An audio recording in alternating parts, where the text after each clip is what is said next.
Hello, everyone. This is Simon, aka Transformers UK Collector, or TF UK Collector, or whatever you want to call me. Now, tonight I'm going to be speaking to a fellow Instagrammer, YouTuber, Transformer Collector, filmmaker, impressionist, general, he does everything and he's brilliant. And tonight I'm going to be talking to him. So, for the power of Instagram, Mark, are you there? Hello, There he Simon. is. Can you hear Mark, me okay? I can hear you. Can you hear me? Yeah, thank you for that very generous introduction. I bet you say that to all the boys. Only the good-looking ones. How are you? I am very well, thank you very much. How are you? I'm okay. Tired. I have a 1-year-old that's not sleeping well, so forgive me. I'll try not to doze off. I'm caffeined up, so I If should if be you okay. if you doze off, I'll just carry on by myself, and I'll wind up the show, when it's appropriate. Yeah, finish it off. Give it an hour. Give it an hour. But thanks for coming on. Just thanks Pleasure. for doing it. It's going to be a lot of fun. I've got loads of questions. There's going to be no format. It's just going to happen. But I just want to say that we got a few things in common, which we talked about in the week. One, Transformer collectors. Don't need to say anything. Transformer collectors, which we Yeah. discovered, Welsh, which is most important, and musicians, and Yeah. and a love of Fender. Yeah, I love a Fender guitar as well. I think the music was probably my first sort of post-childhood interest. When I became a teenager and when I kicked the toys and everything, I started leaning towards music. And a lot of people go through a phase of, oh, I'm going to learn the guitar and stuff like that. But I actually did self-taught. I haven't got a clue how to read, sheet music and everything like that. But it's been a great creative outlet for all of my life, writing songs, recording them with friends who also play instruments. It's great. I love it. It's it's the same story for me, but I'll tell you what, we'll talk about that later on. Okay, It's okay, we'll it's get there. something that because we can have a good old natter about that when we've exhausted the Transformer collections. So Okie dokie. first thing we're going to ask is like what everybody asks is where did your adventure obsession collection start? Well, my childhood or adult collecting? Yeah, let's say from the beginning. From the beginning, well, I was born in 81, so I wasn't there for the very beginning of G1, 84. I would have Yeah. been like 3 or 4. I mean, I guess I was into Thomas the Tank at that age, but I think I stumbled across the Transformers in about the movie year, I think, 86. Yeah. But the movie wasn't my first memory. My first memory was the G1 cartoon, which I guess was being rerun at the time or something. I was seeing a repeat of it. So it was the G1 cartoon, and at the same time, I was seeing the toys at my friend's house and out on the street, Yeah. and I could see the comic on the stand in the newsagent. So it sort of hit me. I'm guessing 86 in a big wave of awareness, and that's when I got my first Transformer, which was Sludge, which I still have my first one. And I remember, must have driven my parents mad, pondering forever at the display, which Transformer was I going to get for my first one. And in the end, my dad said, you decide or we'll decide. And I didn't want to risk him picking an Ironhide and a Ratchet. So I went with the Dinobot because of all that translucent plastic and gold stuff under there and all that. So yeah, that's how it started. Infatuated by the G1 cartoon and the toys, sort of all at the same time. Did you see much of the cartoon? Because I remember as a kid, because I was born in '76. So for me, when I got into them in '85, I was 9. So I think I was the perfect age for. Right. Yes, Like, you would have been. I didn't see anything bar 10-minute slots on Whack-A-Day, and it was just seemed to be the repeated episodes of Arrival from Cybertron, the pilot episode. So when Yeah. you got into them in '86, when I went to see the movie, I had seen characters like Devastator, Perceptor, and Blaster. So when I went to see it, I was like, look at these characters, look at this. So yeah, it was a big thing for me. I got sort of introduced to the movie characters and the season 1 and 2 characters at roughly the same time. The comic helped a lot in that as well, actually, I think. But I did have a clear distinction in my mind as to who an arc Transformer or season 1 and 2 Transformer was and where the movie stuff began. And I knew, you know, which toys were better. Even at that age, the more die-cast, the better, you know. Yeah, definitely. But I just completely blown away by them. And other franchises came and went over the years, like, you know, He-Man, Thundercats, Ghostbusters. And I think probably Turtles was probably my last I sort of got off the toy train at Turtles. But throughout, they all came and went, but throughout them all, there seemed to be Transformers, you know, whether you'd moved on to the Headmasters or even the Pretenders or the Micromasters, there was always Transformers, and that probably helped them stay in the consciousness, and it sort of made them a standout franchise for me as well. They lasted, and they went on after I lost interest, you know, Beast Wars and all that kind of stuff. No disrespect to Beast Wars, but it carried on, and I'm glad it did. It was the same as me. I weaved in and out. For me, at the time, there was Zoids. I don't know if you remember Zoids.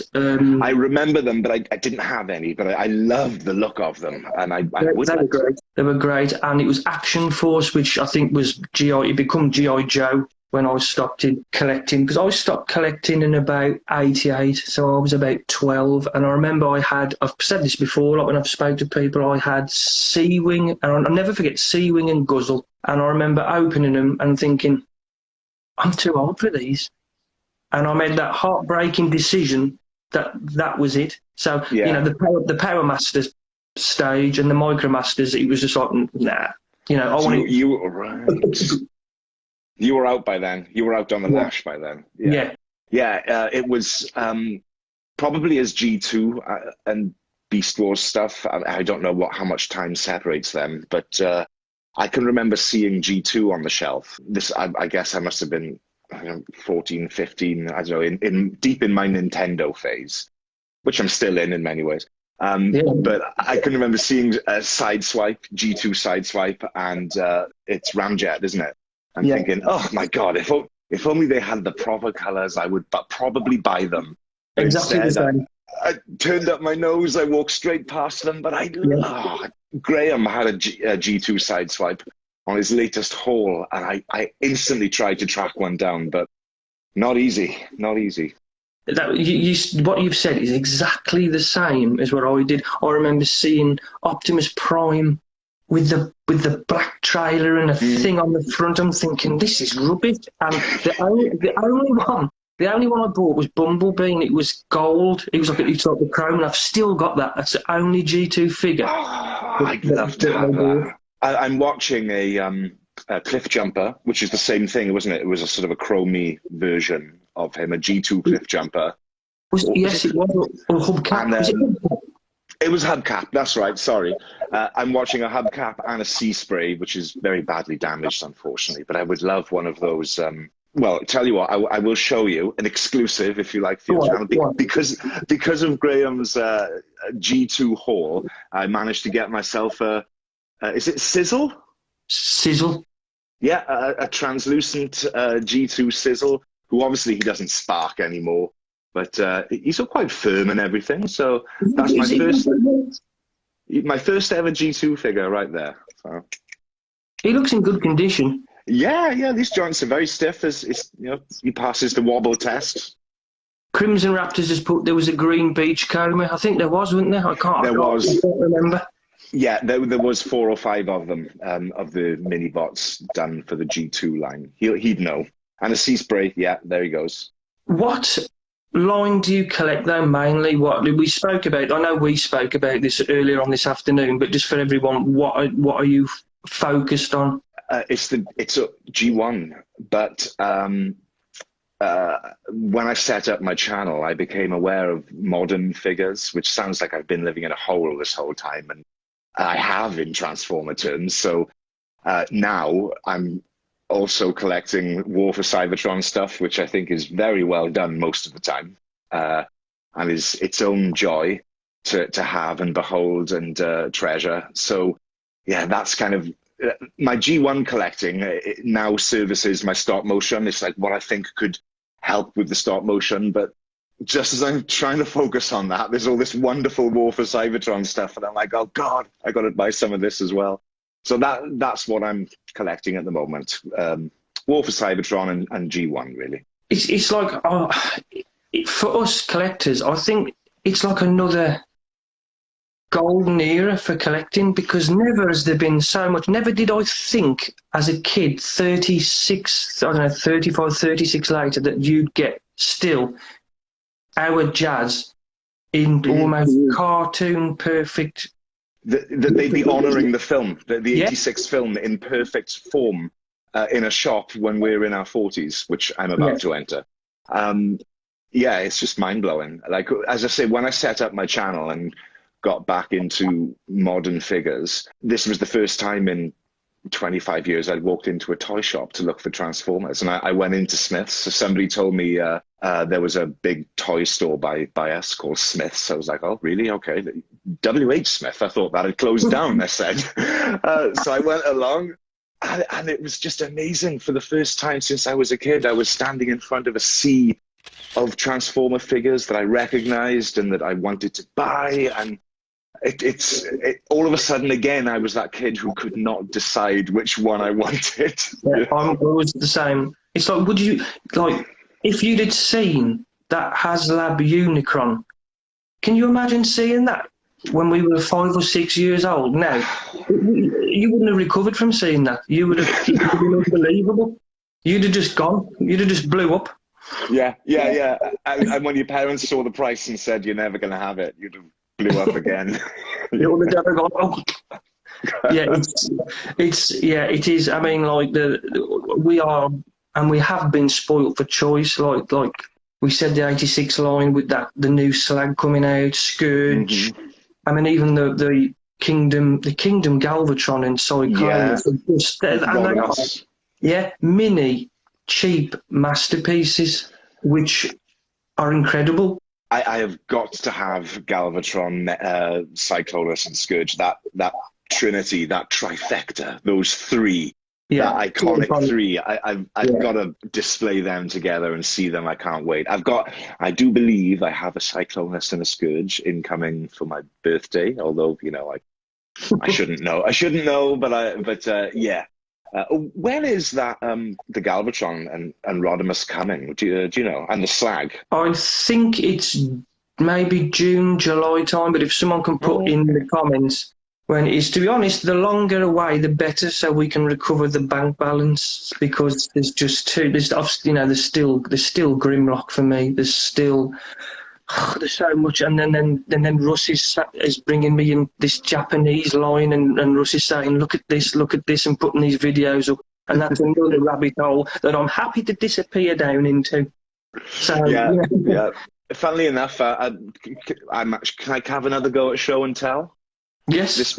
This one's for Russ then, inspired by him. This is my first ever Japanese exclusive figure. And it's not too much of a wow job, but it's a stepper. It's a stepper. Yeah, it's a stepper, and he's from the that book box range. That brings back memories. Yeah, I quite like this line. I'm working on sort of getting all of these eventually, but thanks to our mutual friend Russ, I got my first Japanese exclusive, and I absolutely love it. I've got a few things here. I'll show you, but this. Go on. This is courtesy of Russ. This was a holy grail, and God bless Russell Humphries for this, because this is something I thought I'd seen it back in 2003 and gone, don't. And now totally regretted it, but now I've got it.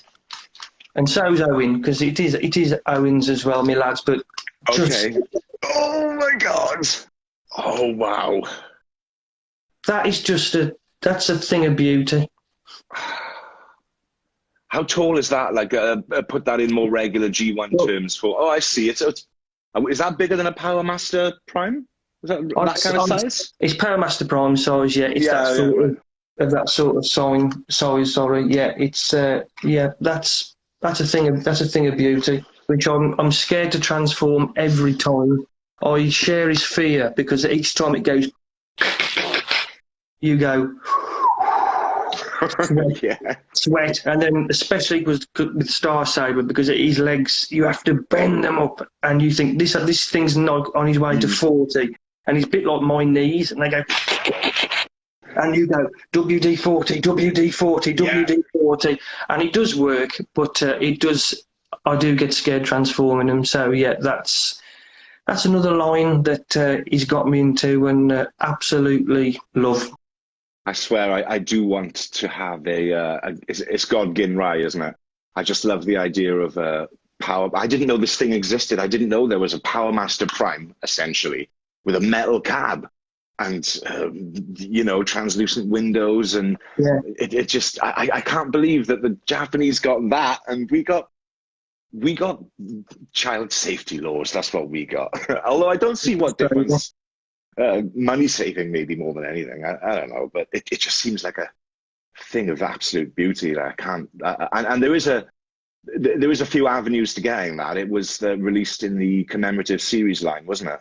that's where I got him. That's where I mean. The thing is I've lost God Bomber, the Right. Apex armor, the trailer. Mm, So I'm gutted, so I can't form right. God Jinrai. I can only form Super Jinrai. But yeah, that's when I got back into collecting when that commemorative series line came out in about 2003, Something like that, I'd say. and that's when it took off.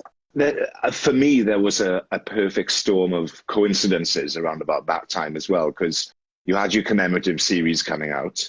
I was also noticing the Dreamwave comics coming out at the same time. So by coincidence, a friend dragged me into a comic shop. And I thought, oh, okay, fine.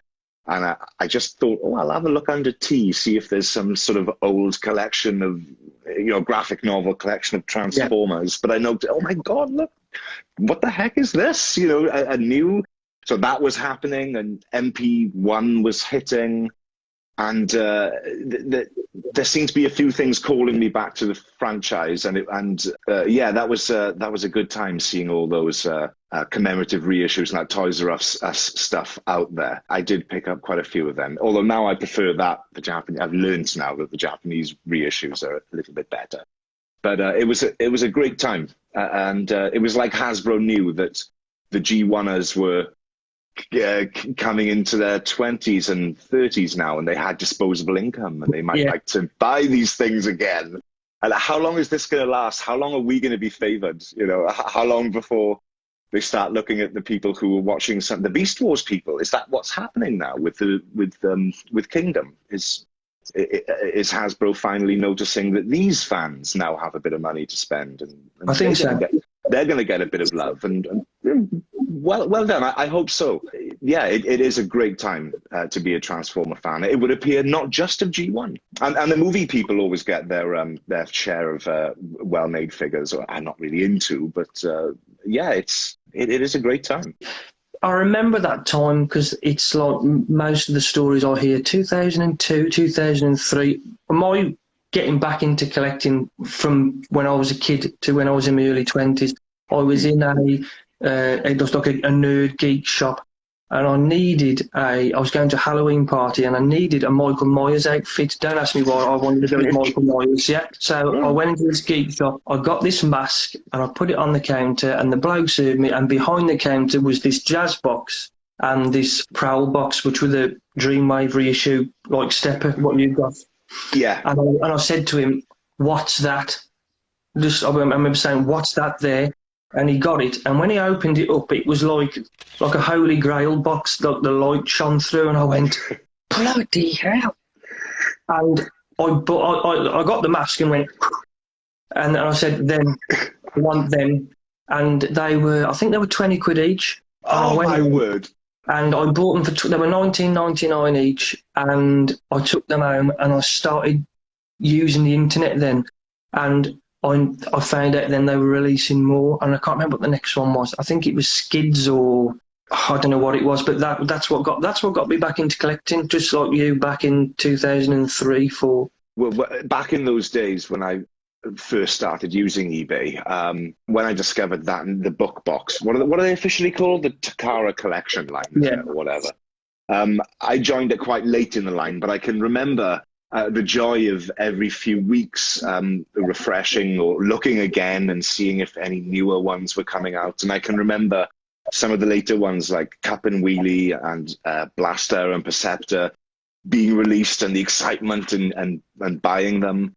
So yeah, they were brilliant because like until then I had just bought G1 in the box off eBay, but I could see that Hound was the first one I got, and I thought, whoa, he's an expensive one, Hound, for G1 in the box, but here's an alternative.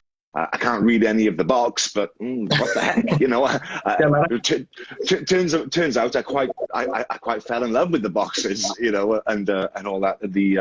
They're just absolutely beautifully done. Well, it's Takara, isn't it? Yeah. So that Hound really got me into that line and got me into made me less snobby about my collecting. You know, I didn't have to be G1 original in the box. I was fine with a reissue and things like that. And then further on down the road, it's the KOs, and they're fine too sometimes as well. Oh yeah, yeah. It's funnily enough, what you said about Hound being your first. Hound was the last, because Hound was the last for me, because where I used to buy them from, not from that shop, it was from another shop in Birmingham. They'd gone up to 45 quid. So when I went in and I went, yes, Hound, and the bloke says, well, it's 45 quid, mate. And I was like, I'm buying it reluctantly, and I stopped because it was just too much, because other things got in the way going out again. And I thought, I'm not paying 45 quid for a Transformer. You'd snap that up for £45 now. Oh, yeah, no. I mean, I said to you, I sold numbers 1 to 14. And I sold every single one of them boxes on eBay, the whole lot as a lot it was, for 178 quid, which was cheap. But that was like, you must have had a prime in there if it was like 1 through 14. Actually, no, tell a lie, because he was 0, wasn't he? Oh, of course he was. Yeah, I didn't get him because I think he was just, everyone just snapped him up because he was prime. So I never got him, but I did get one, which was Jazz through to Hound, and I sold a lot for nearly 200 quid, and that was the end of my collection. But then I got into the Encores, which I love because they look more like the original G1 boxes. So have you got any of them? What do you mean by the which ones are the Encores? Sorry, They were the Japanese boxes, but the G1 style box. They released them in about 2008. It was Jazz and Trailbreaker and Ratchet and Ironhide. Oh, yes, that's right. No, I do not. I do not have any of them, although I occasionally see an Ironhide for quite a good price. I think this guy can't sell it. But no, I don't, actually. I don't, nor do I have any e-hobby stuff, which I really would. Actually, I don't know. I don't know if that Sunstorm I've got is e-hobby. I think it is. Yeah? I think it is. Yeah. Right, okay. But I'm not sure. I did have 3 e-hobbies, not a lot, and again, I sold them at an absolute stupid price. I had Clampdown and Deep Cover, and I bought them from Auto Assembly in 2004, and I had the 2 for 45 quid. The bloke was selling them for 25 quid each, and I said, mate, I've only got 45, and he said, go on then. And I bought them for 45, and I had the Chrome Blue Streak or Silver Streak. It was completely chrome. Wow. And I sold them for next to nothing. And now look how much, they're a 3-figure number now, easy probably. But they just went. And you know what I bought with the money? With those, I bought a guitar. Oh, well, that's a good investment. Oh, it wasn't, no, because it was a rubbish one. It was just a stupid impulse. And so I made a loss on that one. It wasn't our beloved Fenders. I can't remember what it was. It was a really bad Ibanez. Just experimenting at the time, was it? Yeah, I was thinking I want a more modern sound, and picked it up and went, nah, rubbish. Right, what I'm going to talk about, because Owen, my lad Owen, he watched your latest episode, the Great Escape, wasn't it? And I like when I put it on Instagram, I watched it on Saturday morning, and I got to say, it was bloody brilliant.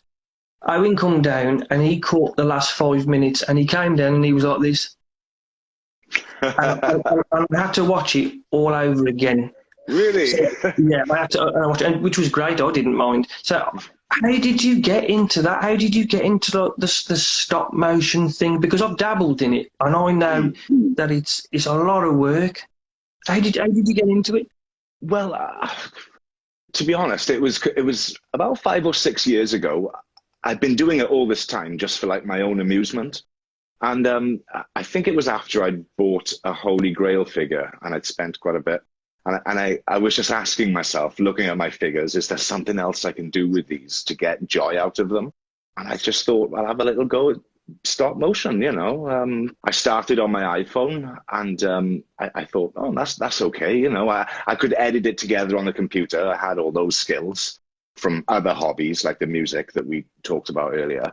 So yeah, primarily it was just for my own amusement to like see my figures up on my big telly and, you know, just yeah, that's why I kept promising myself as the years went by that I would maybe start up a YouTube channel, have a little series and all that kind of stuff. But it just took about 5 years before I finally got round to that. How long does it take from like writing it to actually it's Finished. live? Yeah, About 6 to 8 weeks, a little under 2 months or under. The writing, the script part usually is quite quick. It's just a couple of days. I know roughly what's happening in my head, so it's just a matter of putting it down on a word processor. And then, yeah, usually about six weeks of filming and stuff. I've only made about three so far that are a marked step in quality from the ones before. You know, three quite biggish effort ones, and they've taken about 2 months from the very start to putting it all up there, and that includes coordinating voice actors, you know, friends in the community, and my special effects guy Stevie P, who also does a lot of voices. So, you know, there's a lot of feverish work going on in the background, and about 2 months later, as I say, we're ready to put it up. because it's the sets as well, the sets that you do, and you know, it's not just the stop motion, it's the lighting. I mean, you've got it all, and you put the music in and the voices, which we'll go on in a minute. I mean, like especially Stevie's Shockwave, it's just like it's been ripped straight from the cartoon. It's immense. Ultra Marcus, on an Earth frequency known as YouTube.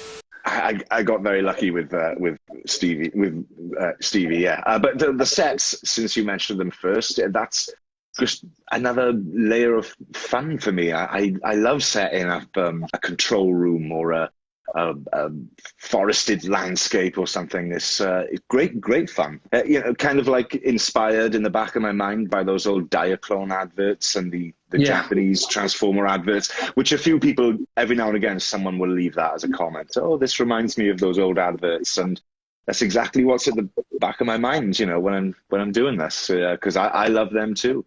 And so, yeah, I'm quite happy to put in the extra effort for a set, like go out and scour on the beach for interesting looking stones, or go to the hardware store, go to B&Q for some tiles to make a corridor or something like that.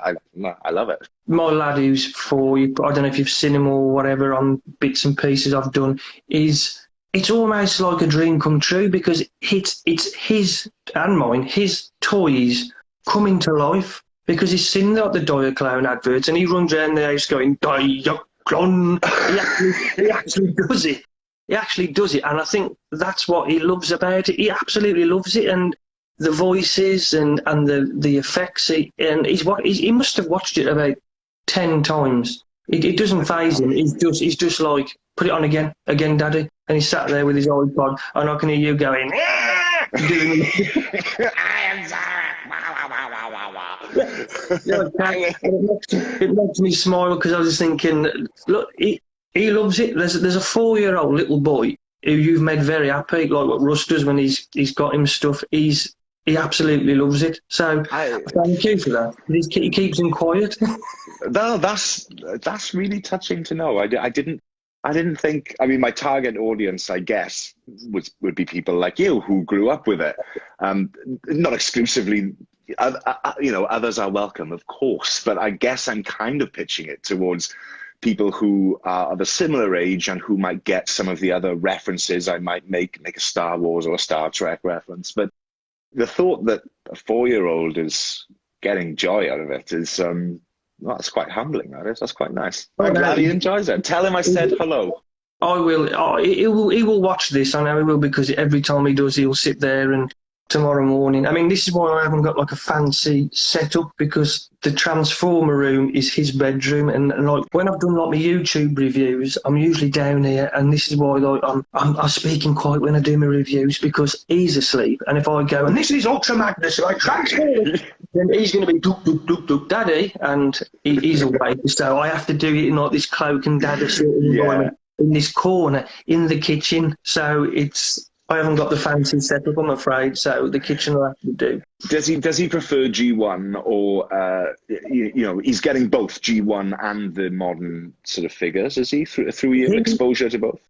He got into Transformers through. I'd seen the War for Cybertron Siege, and it sparked a little bit of interest, because this is what got me back into it during lockdown when it started, and it was Vector Sigma, Vector, who I speak to, and he'd done a review of Starscream, and I was fascinated with the fact that this thing was a robot and it could change into this plane, and he was like, Daddy, I want one of them. So I got him that one, and that was it. And then I took some Transformers out of the loft, which was my original childhood ones, which is the few I did have, and that was it. He was just absolutely obsessed. He loves anything. He loves Beast Wars, which I've got a new sort of respect for. Beast Wars. He loves the G1. He don't like G2 because they're rubbish, Dad, because they're the wrong colours.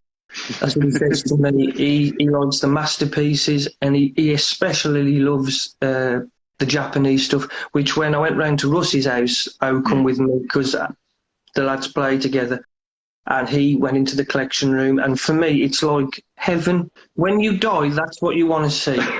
And O did as well, and he saw the Japanese section, and he fell in love instantly with Star Saber. And I mean, Russ got us one, and to him, Star Saber is how Optimus was to me. I don't know about you, but Optimus was our hero, and Star Saber is Owen's. He adores him, and for the first 3 or 4 months, he was just like this in bed with him. And he did, and I'm like, please don't break that. For the love of God, don't roll over and break that. And but he never did. He honestly, because people say to me, you let him play with the G1 toys. Yes, I do, because he loves them, and he actually treats them like gold. So he plays with them, and he loves everything transforming. Awesome. You couldn't have asked for a better boy. No, I couldn't have done. I couldn't have asked for a better boy. Now, going back to your stop motion, and we've gone through the length of it and making it, is your impressions of Transformers, because your Unicron is amazing. It is. Well, it's there with Orson's. I've got to say it, because it is. You exaggerate. Well, thank you very much, but I must point out that there's a lot of effects on that. It's Proceed. But it's like most Transformer fans can do impressions of the famous sentences from that film. So when you dub a scene from the film, you're really dubbing something you've been doing your whole life, that rolling breath that he does as he talks. Hi, I'm Unicron. That's the little things. That's what I mean. Like, that's why yours is good, because it's exactly that you see people go, and they do that. But Yours, that is not an impression, by the way. Please don't form a community. Don't. That's not my Unicron impression. So you do voices? I do voices, but I'll speak to about that in a minute because I want to pick yours first. Because your Unicron, that sort of attention to detail, when you did that, the one with Stevie, that's why it was bloody good because it sounded like him, and it was just like, bloody hell, that's brilliant. Well, when I sent the lines off to Stevie, and he put the effects on. He because he's very good with sound production as well. He does podcasts in his spare time. So when we were making this, he said, "Right, you do the lines, and then I'll do the effects. I'll drop your voice a few tones, and I'll do some other magic to it." So yeah, I was just following it along, as perfectly as I could. And then I sent it to him, and I got it back, and it kind of blew me away as well. It was like, oh my God, that actually does sound very close to Unicron. It blew me away when I got that back. I was like, that's not me. Is that me? Even like your Zarak impression is Zarak. Zarak, I feel, is like a parody of the Zarak from Rebirth. He's a bit calmer on Rebirth. He's like, I am Zarak. I have a little deal to offer you. One which will enable you to defeat your adversaries. And all it will cost you is your head. But my Zarak, I think like mine is a much camper. He's sort of turned up to 10. He's like, I am Zarak. You will obey. Leader. It's real. That's why Owen loves it. It's just that thing. It's like a real cartoon villain, that voice. Yeah, it's eccentric, sort of turned up to 10 version of that Zarak. But it's great fun. It's great fun to do, and it's great fun to write as well. I must say. Action figure experts is put. Hello guys, how are you today? Very good, thank you. Doing very well. Lovely day here. How are you? Oh, and there's Crimson. Oh my God, so amazing. Oh, thank you. Sorry. It's because when Owen heard that, and this is what I was talking to you about earlier on, is that he says, first thing they say is, Daddy, why don't you do that? So that like in the year I've had to, because what Owen does is he sets up scenes. Well, I come back from work after lockdown, and he sets up scenes and he moves them. But it's me that has to voice him. So he'll go, Daddy, do it. And then I've got to somehow drag this voice, and he'll just go, no, that's not it, Daddy.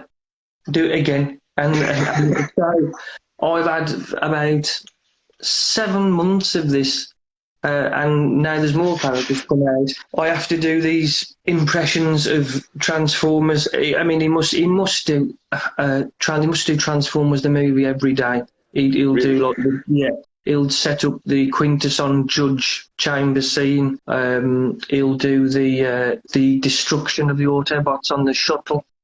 He'll do brutal. Yeah. Oh, he loves it. He said it comes out of his mouth. And Prowl, poor Prowl.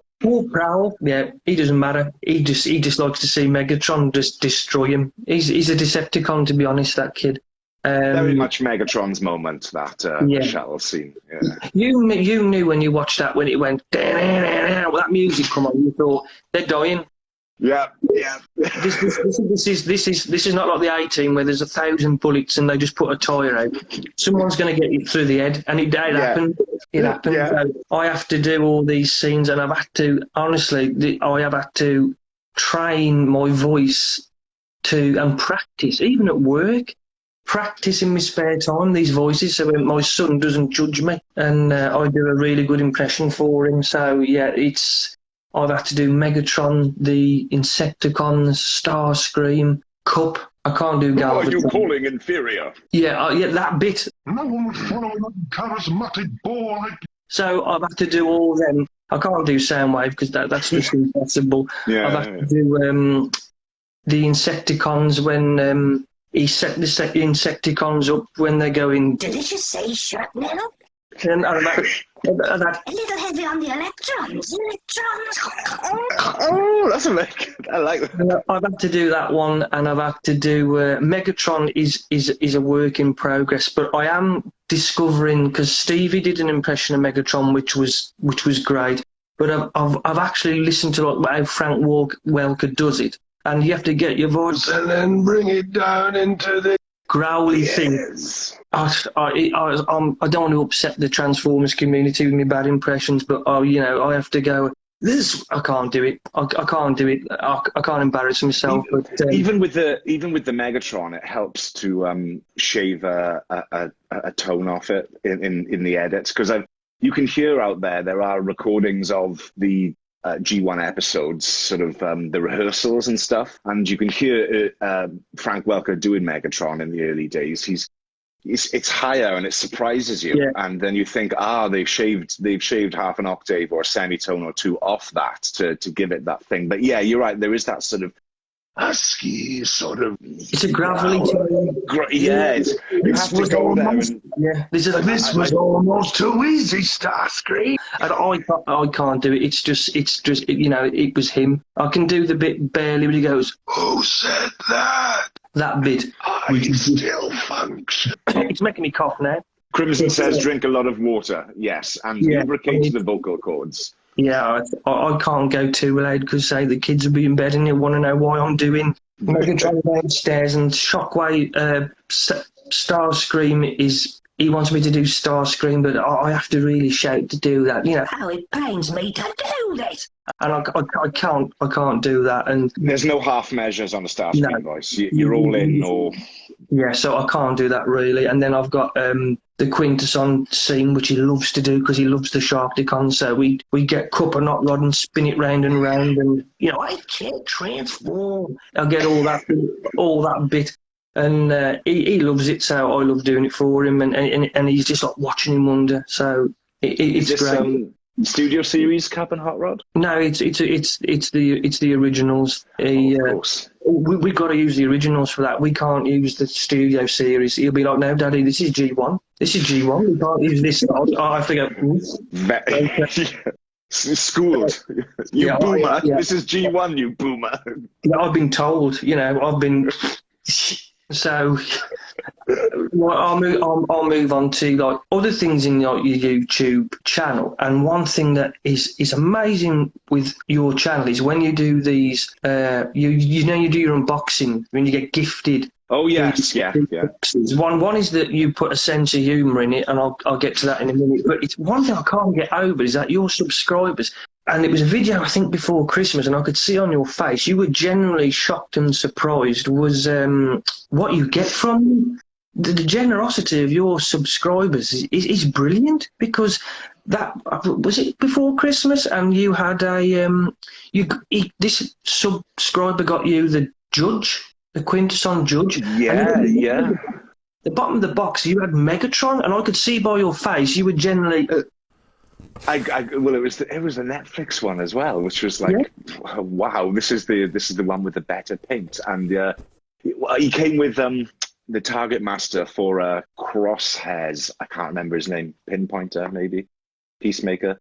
But I mean, you never think. I mean, this is one of the main things that's shocked me about starting my channel. Is not that people would want to watch my stuff, although that's really nice, and I'm not taking it for granted. Is that I would make friends. And that indeed I'd be being sent stuff. That obviously I'm not doing it for that, and I'm not asking anyone for anything, but it is very, very humbling and nice when someone sends you something with a letter and says, look, you don't have a Patreon or anything, so I would just like to express my gratitude and send you this. Blows my mind. Really, really it does. And I never forget when I scan my collection and I see these robots, they're very special. They stand out. I've had stuff sent to me, even through Instagram, and it is. I mean, I don't know about you, but I've got a YouTube. I don't put enough effort into YouTube. I just don't have the time at the moment with 2 kids. So Instagram is where I am. I will eventually do more YouTube videos, but I was a little bit shy, and I choke up a bit when I'm being filmed. I'm a bit, and this is take 2.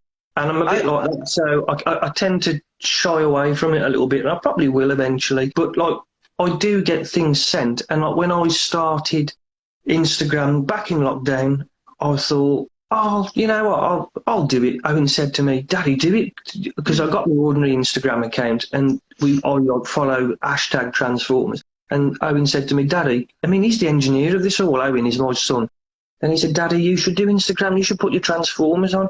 So I took a few pictures initially, just on like the carpet on the floor, not even thinking really that I'd get 20 or 30 followers. You know, it was just something for me and for Owen. And then it just got bigger and bigger and bigger. You know, 100, and I was like, blimey, 100 people are following me. And then it was 500, and so it just carried on. Then it was like 2,000. And I still, like yourself, I'm still humbled by it, and it's great. And you know what the best thing is that I've met, like yourself, so many people, and I've met friends, and how great this community is. It really is a brilliant community, and I don't know about yourself, but it feels like there's a real circle of YouTubers and Instagrammers that all know each other, and it's great to be a part of, isn't it?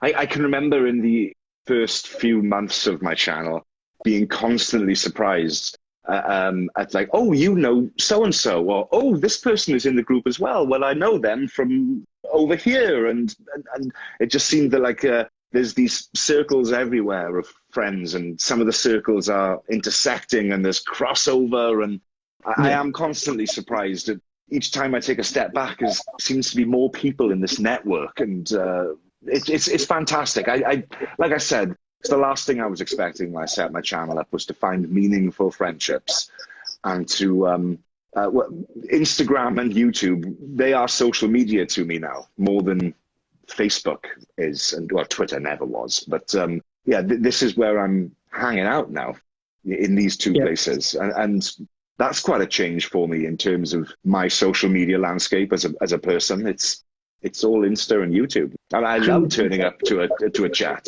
Crimson Raptors put wonderful that your son's inspired you. Yeah, thanks, mate. Thank you, he has. And collectors helping collectors. Yeah, it is helping. It is, it is. We're all a band of brothers and sisters, and it is because I've put, I need something or a part, and people have sent it me, and they've not asked for anything or stuff like that. You know, they've just said, here you go, and it's wonderful. It's great, and I'm so pleased I did it. And indeed, I've been able to return this to the world as well.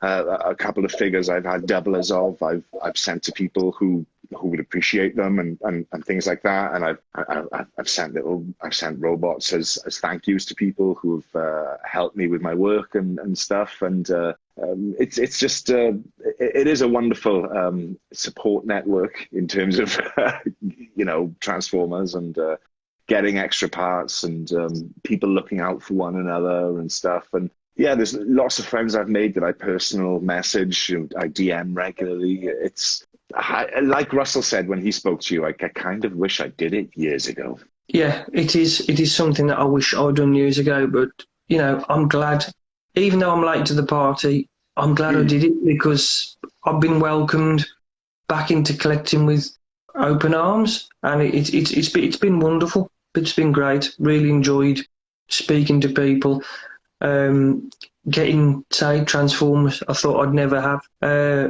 Just becoming aware of whole things that I didn't know before, like the Japanese stuff. Yeah, that's one thing. Didn't know what a God Ginrai. Didn't know about this whole other dimension of Transformers. I can remember discovering the Headmasters anime, which turned out to be a mixed blessing, but to discover this chunk of Transformers that I visually recognized and all that, and discovering that in the early 2000s, the DVD they put out of it with the bad dub. This franchise just constantly surprises. From the moment I've gotten back into it in the mid 2000s to now setting up my channel, it's just, I wouldn't have thought that approaching my 40th year that the Transformers would be returning to my life in such a big way as they have in the last few months. Yeah, it is a massive way. And it's like you talking about the Japanese, I didn't know anything about the Japanese cartoons until last year, and then I was watching Victory, and I'm like, Wheeljack is alive.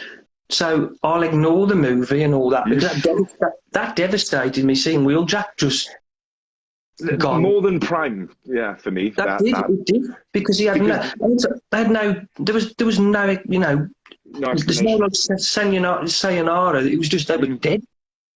A kid in the playground, or I overheard that Prime died in the movie, you know, on the playground, but nobody told me that I was just gonna have a flash of Wheeljack and Windcharger brutally murdered on the floor. No one prepared me for that. This is why I don't. This is why I don't like Springer, because RC, bless her, is doing the dignified thing, moving the dead Wheeljack and Windcharger, and Springer's like, basically, leave them there. They're rubbish. Let's do this thing together. Let's move this. He's basically leaking oil all over the remains and the memory of Wheeljack and Windcharger. So that was my impression of Springer when I saw him first as a little kid in the movie. I didn't like it. What I mean, honestly, when I saw the movie and I've spoke to people, like half the cinema left. They just when Prime died, I don't think I will ever hear or see that again. When Optimus died, to hear 400 or 500 kids sobbing, and I'm not joking, they were sobbing, these kids, and I remember the people leaving out the cinema, like half the cinema left. I remember Dad saying, they're bloody leaving. I just remember him saying that, and he was like, everyone's leaving, and there was literally probably about 60 people left. They actually left this because the kids were sobbing so much that they just left, and I will never forget that. Did you leave? No way. No. I saw it that time. I loved the figures, but I hated the movie at the time for what it did to the original cast, and I didn't like the new figures in the cartoon. I love the figures, the toys, but I didn't like the cartoon, and like I said to you earlier, my dad bought it me on video in 87. I watched it once again, and I never watched that film until I was about 32. Really? Yeah, Wow. I hated it that much for what it did for murdering my brother. I know what you mean. In such a way, just for the sake of a toy line. So yeah, and that's why I love the Japanese Headmasters and Super God Master Force and all them, because they still had the right balance of old characters. Yeah. And new characters, like you saw Prowl was back, you saw Sideswipe, Wheeljack, and Jazz. There was more of Jazz in it. So that's why I liked him. But I mean, I love the movie now. I appreciate it. I got over it. And but honestly, as a kid, I hated it. I did not have that problem with the film, but I could not take to season 3, which wasn't on the television really, but as childhood went on, I acquired, it wasn't my money, was it? But I managed to get a few Transformer VHSs, which would usually have a season 1 or 2 and then a season 3 on them, one of each, sort of a pre-movie episode and a post-movie episode. So I saw quite a bit of season 3 that way through 1 or 2 that I had and some friends had. Dark Awakening, the scary one when Optimus Prime comes back, which freaked me out. That was weird. It was weird. It didn't sit well with me, that. What was the one when he did come back? Return of Optimus Prime. That was very good. It was a good one. That I had that as a kid. And the other one I had that I really did like was, I mentioned it already, is the Rebirth. I know it was just a quick, here's the Headmasters, everyone, ta-da, the new toys are out. I know that's all it was, but it was a fine hour-long adventure. It was a 3-parter, wasn't it? It was a good hour of Transformers, and I liked that. I didn't like what they did to Grimlock. They turned into this comedy act with a penny. Did he have like a penny or serving drinks on a tray? Something like that. I did like Call of the Primitives. I thought that was one of the animation was brilliant, and I just liked the story. only thing that let it down was the creator of everything was this like little thing with levers, and I was like, really, you made Unicron? Yeah. So that was a big disappointment, but it was a good episode. It was a good looking episode as well. Yeah. Yeah, it was a good looking episode. It had a style to it which it was never replicated. You know, I mean, to me, it didn't look better than the movie. And, yes, it did stand out. Yeah. But I didn't. One episode that I hated, but I shouldn't have hated because it had Soundwave in it. Was it Carnage in C minor? C minor. It's most people's least favourite episode. To be honest, That should be burned. It was one of Soundwave's few moments, really, in the third season, and it was a rubbish episode. Yeah, it says season 3 didn't do anything for me. There was a couple of good. Starscream's Ghost was a good one. I did enjoy that, to see a classic character come back, and maybe there was another, but no. Season 3 was a massive, massive disappointment. I only saw that maybe 2 or 3 years ago. It would have been maybe in the mid-2000s for me, during the early ages of like torrent and LimeWire and downloading things. I don't know if I say that, but yeah, in those exciting early days of the internet was when I first saw season 3. You know, years after the fact, years after it came out, I thought, oh well, I might as well watch all of these, and you know, but it wasn't as much fun as watching season 1 and 2 again. Yeah, I mean, I think in season 3 there was only a few of the original cast. I think the mini Autobots were there when Bumblebee was in a couple of episodes, and Warpath and Seaspray. Blaster, that's right. Blaster and Perceptor seemed to be used quite a bit. So was Perceptor? Yes, I think he was. Yeah. Yeah, I mean, he was a good character. And I only just recently got in the toy of Perceptor. He's missing a few little bits. Brilliant. But yeah, a brilliant. A lovely, sturdy, chunky toy with a great barrel shoulder. It doesn't bother me that his head isn't cartoon accurate. No. I like it. He's got a great chest bit that opens up. Lovely toy. I've got, actually, you're talking of toys, right? I've got a few things to show you. I don't know about this. These are the few things that have impressed me since Christmas. But this one, this thing, this tiny little thing is amazing. Is that? That's the New Kingdom core class, is it? Yeah, that's the core class option. I've seen them in Smith, so they're $10.99 or something. I'm constantly tempted. There's him and the Megatron and the Starscream I see a lot. Is that right? Yeah, that's the 3, and I think Rat Trap's 1. But that little guy there is. I was like, wow, no, too small. But when you actually get it, it's really impressive. And another one, which is it's a mini masterpiece. This one he's brilliant. I don't know if you've got it, Mark, but is this guy? He's on the birthday list, but you never know. I am very tempted to get. He looks beautiful. He really does. That close up.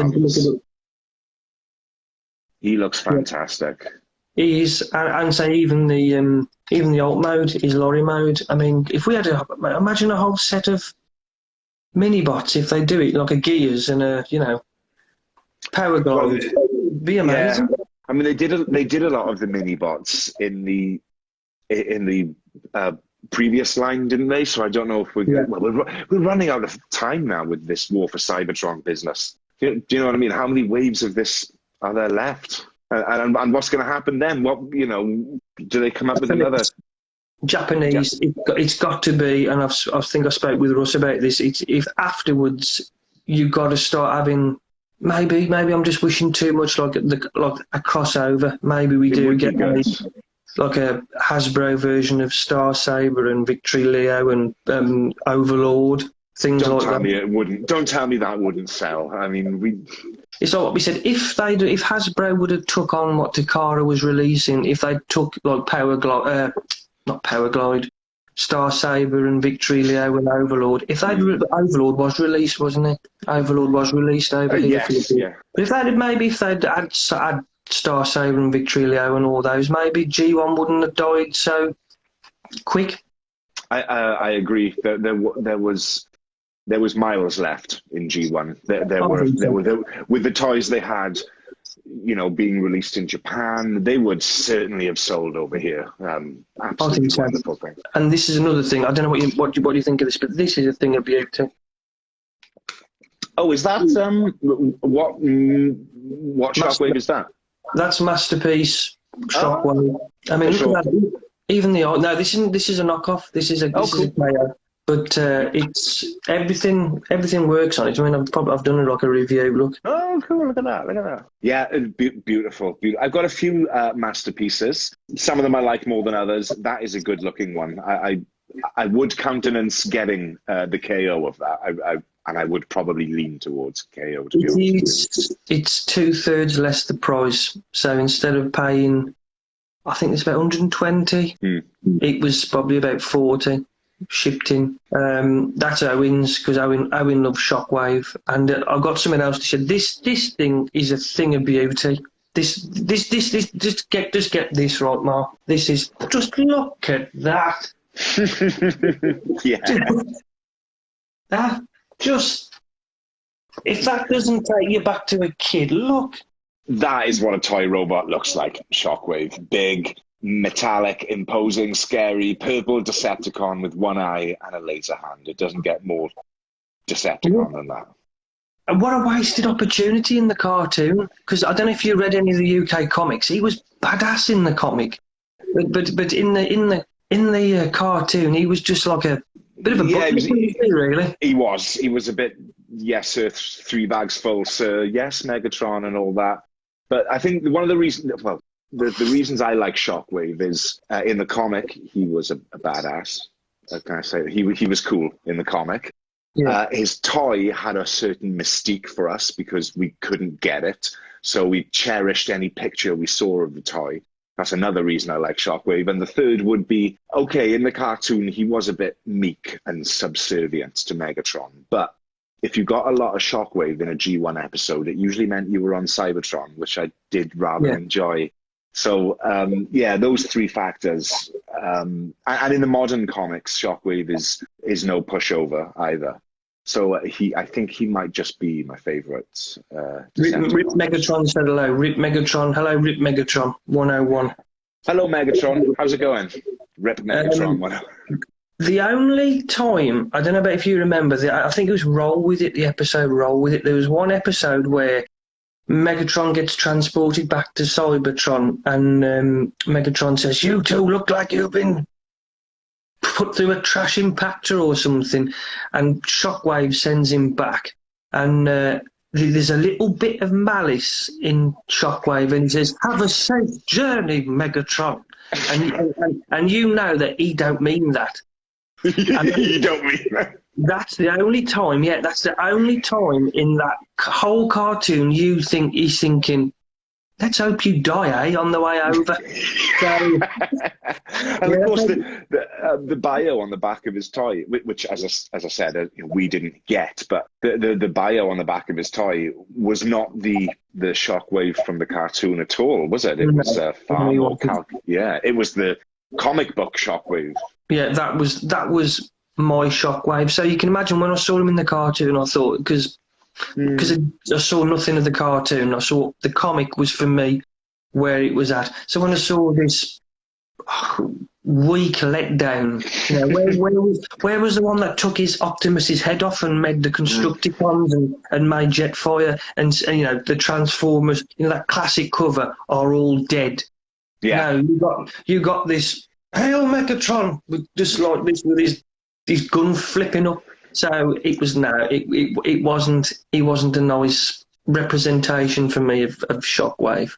No, yeah, you're right. He was the least interesting of the Shockwaves. Definitely the cartoon Shockwave. Someone's put, Sebastian's put, "I love Shockwave. You never know what his true intentions are, especially in the comic. You didn't really know what he was going to do, and I don't know if you remember, he had a pretty graphic death from Death's Head. Did you ever read that one when he gets destroyed and he crushes his brain? Yes. He goes click, and he finishes him off. That's the Shockwave I remember. Yeah, yeah. Again, with the comics, when they first came out, I was perhaps my parents. It was very nice of my parents to subscribe to it for me or to get them for me because I couldn't really read them. I mean, I was very, very young, and some of the themes and some of the words even a bit big for like me at that age. But I loved like drawing them. I love looking at the pictures and following the story maybe through the pictures more than the words because I was so young. But some images from that comic burned into my mind, like the crushing of Shockwave's CPU, like Impactor's death. Yes, That was horrific. Plenty of the covers as well, and it's been a pleasure in the adult life to learn that there are ways to read these again. I mean, you could buy the original. They're not that expensive, each individual comic. Some of the early ones are, but by and large, they're quite reasonable. But there's plenty of ways to read the old comic now in volumes and collections and stuff. And I have gone back and read some of those stories, whose images are burnt in my mind, but the words aren't, and it's been great to read, the Time Wars and Target 2006 and, the Wreckers story arc and things.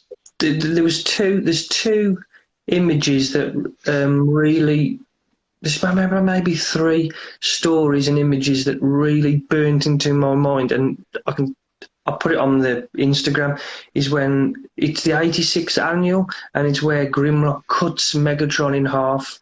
Oh, yes. He goes, yeah, and he cuts him, and then Starscream blows him up, and it's when Sludge gets killed and that woman rips her face off and says, "Welcome to your death." And that horrified me. That horrified me as a 9-year-old kid. That was, I can remember, I'll tell you that now. That story, after I read it once, I kept the 3 or 4 pages shut and I would turn it over to skip it because them pictures, that scared me. That did. And also, I don't know if you remember when the story of was it the Wreckers with Blaster and Scrounge, and he falls into that smelting pool. Welcome to the smelting pool, yeah. And he drops him in, and that was another image that I can see it now, it never left me. Yeah, another one for me was when Megatron was fused with Ratchet. I just thought that was utterly horrific, and I couldn't believe that they'd done that. And but also like you, I really liked that. I wasn't too horrified by it, but when he's cutting Megatron in half, and it's a dream sequence, isn't it? If I remember, it's a dream sequence. It was just a short story in the annual. That's right. And I remember really liking it as a kid, probably about 6 years old or something, because I think Megatron was colored gold in it for some reason like that. I don't know if it had anything to do with the story or if it was an artistic choice, but the colors were very nice in that, and it was on a whole page by itself, the slicing in half of Megatron, and I was really impressed with that as a kid.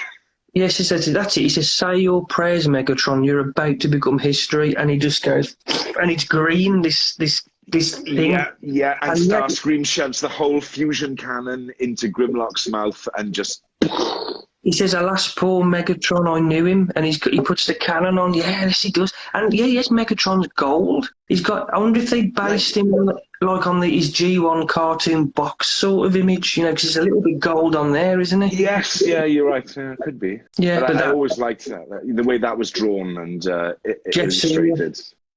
Jeff Senior, my favourite artist, because he did another really good picture.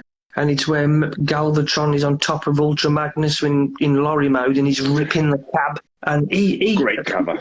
He inspired me to be an artist. Jeff did. So if Jeff ever watches this, he inspired me to be an artist, because that's what I do as a job. So thanks, Jeff. That was drawing cartoon comics as a kid. Is what I used to do, and it shaped my future. The franchise that keeps on giving. Yeah, it does. Well, what I'm going to do, because we've been chatting over an hour now, Mark, is... Have we? Yeah, it's got to be. Yeah, it's 10:15. So... On a Saturday. On a Saturday, it doesn't matter. So I'll ask a few more questions and then I'll wrap it up. So I'll let you get back.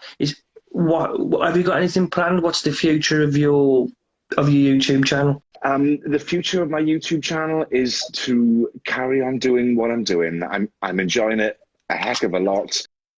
So it's the stop motion series I'm doing is called The Legend of Zarak, and in between stop motion episodes, I do a little haul video in which I also get to have a catch up with the audience and tell them about stuff. And that's kind of, if I'm still doing that in a year, if I'm still here personally in a year, I'll be happy, Simon. I can tell you that now. Yeah, I know what you mean. I'm enjoying things just the way they are. And if I'm happy to carry on doing it like this. Yeah. Yeah. And what about Fender? Fender are the best guitar, ladies and gentlemen. If you ever want to play the guitar, you can play almost any genre on them, and they are the most comfortable, beautiful guitar. The reason I chose Fender is because all of my guitar heroes sort of use them. The Eric Clapton, the guy from Pink Floyd, Dire Straits. Yeah. It's just a lovely, comfortable, versatile instrument, and I hear you're a fan as well. I am a Fender fan, Mark. I've had Fenders and I've sold them, but I've always just gone back, and I've always gone back to a Fender Jazz. I could not have my bass arsenal without a Fender Jazz bass. And I've also got, it's not Fender, but it was co-founded by Fender originally, which is the Music Man Stingray. So those are the two in my arsenal, and I will never sell them. I couldn't sell them. So I can go years sometimes without picking the thing up, and then you pick it up and you can't put it down for years. It's a wonderful thing to have in your life, a guitar or any musical instrument. It's a wonderful thing. But I was like you, I was self-taught. I started to play in the early 90s where metal was dying, but there was the big grunge thing, Pearl Jam and Nirvana and Soundgarden were kicking in, and that's what I wanted to do. And I did that for a couple of years, and I went to college, and we had to do different sections. I did performing arts, different sections of music, and all of a sudden there was this funk section. And I was used to bass lines, just go dum dum dum dum dum dum dum dum dum dum, and I was bored of that. And then all of a sudden, this world of funk where people were going slapping it and doing all this thing, and I was like, I want to do that. And that's what changed it for me, and that's where the Fender came in and the different basses, and that was my musical journey and history into Fender. They do say that people will usually end up on a Fender after their teens and their 20s or whatever. Maybe by the time you're 40, you realise that the guitar you should have had all along was a Fender, and you just give in and you buy the Fender. Yeah, that's what Laura, my wife, got me for my 40th. That was that Stingray, 1988 Stingray Music Man bass, and I absolutely love it. Never get rid of it. No, I think that, to be honest, if I never have another guitar again, I got 3. They're all Fender, and they're absolutely beautiful. I've been through the mill with them. I've recorded songs with them, and they've even been in the Transformer thing occasionally in the background. I have seen it. That's where I saw them in that video you did just before Christmas with the Megatron unboxing, and they were there in the corner of the room. And for a second, I forgot the Transformers, and I was like, that looks like a... That looks like a Fender, yeah. That looks like a Fender. But they were on the Duty of a Dinobot episode that I did. There's a 4-minute sort of sequence in that, which is basically a previously sort of sequence in which Zarak describes the recent events in an abstract way. There's like a 4-minute sequence there I did the music for myself, and it's all ambient sound. It's nothing terribly complicated, but it was real fun to mix my two sort of passions for those 4 minutes, do a little bit of background music and stuff. So I hope to do a bit more of that again going forward, but I didn't really have room in the last episode because I was making a bit of space for Junkie Dave, who did a version of Hunger from the film for me. Well, we've drifted back into... Oh, no, it is relevant. We were talking about music, weren't we? Yeah. So, yeah.